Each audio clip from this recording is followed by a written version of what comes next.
Tere, hea teekaaslane! Me oleme jõudnud palvenädala teise päeva.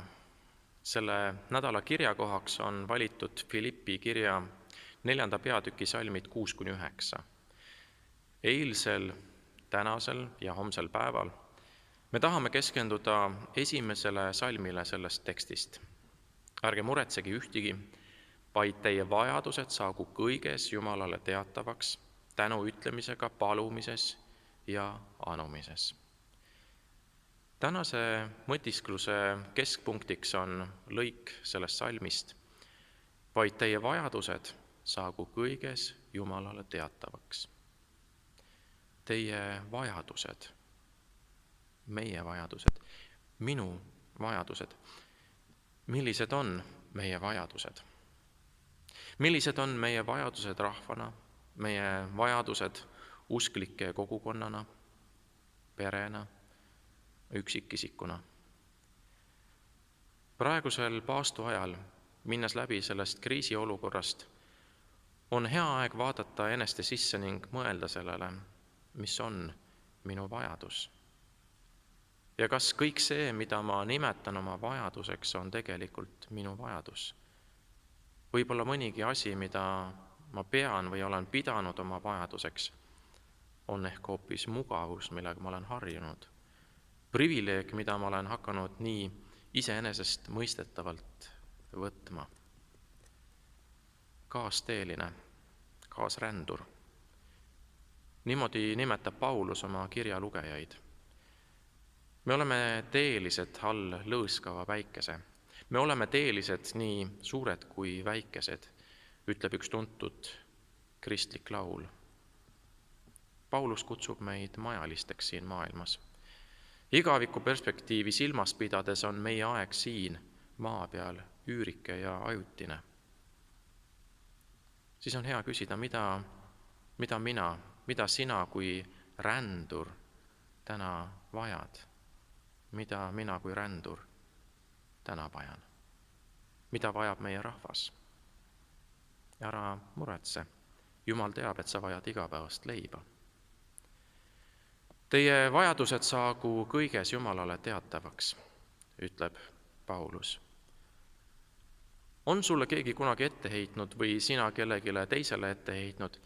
Miks sa mulle sellest ei rääkinud varem? Ma oleksin saanud sind aidata.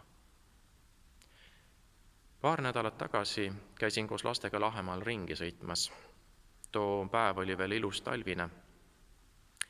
Ja just hiljuti, vahetult enne seda, olin naisele öelnud, et näe, oleme selle autoga juba üle 2 aasta sõitnud ja pole kordagi veel kusagile kinni jäänud. Ning siis see juhtus. Just siis, kui olin otsustanud otsa ringi keerata ning linna tagasi hakata sõitma, oli aja peale vaja tagasi jõuda. Olime korralikult lumes kinni, ei edasi ega tagasi. Kusagil pisikese külavahetee lõpus ja labidat polnud. Korra mõtlesin, et peaks vaatama, kas läheduses olevas talus on ehk keegi, kellelt labidat laenata ja abi küsida. Aga siis sai minus võitu tõeline mees. Ei, ma pean ise hakkama saama, ma püüan ise toime tulla. Aga ei saanud, aga ei tulnud toime. Viimaks seadsin siiski sammud lähistel oleva maja poole ja vastu minu ootusi leidsin sealt kõike seda abi, mida ma vajasin auto lumest välja saamiseks. Lumelabida ja paar tubli meest, kes aitasid lükata. Mõnigi kord oleme ehk vajalikust abist ilma jäänud oskamata abi küsida õigest kohast. Ma saan aidata, kui sa kogu südamest minu poole pöördud, ütleb ehk Jumal täna mulle ja sulle. Paulus julgustab meid täna oma vajadustest, ka oma rahva vajadustest Jumalale teada andma.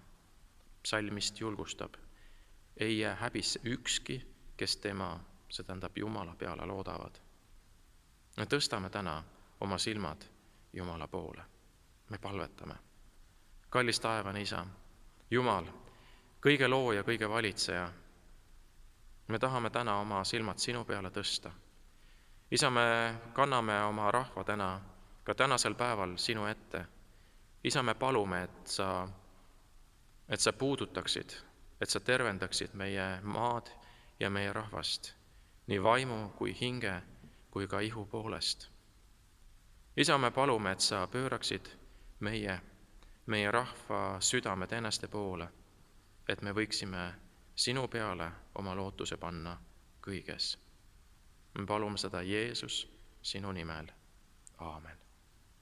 Olge väga õnnistatud.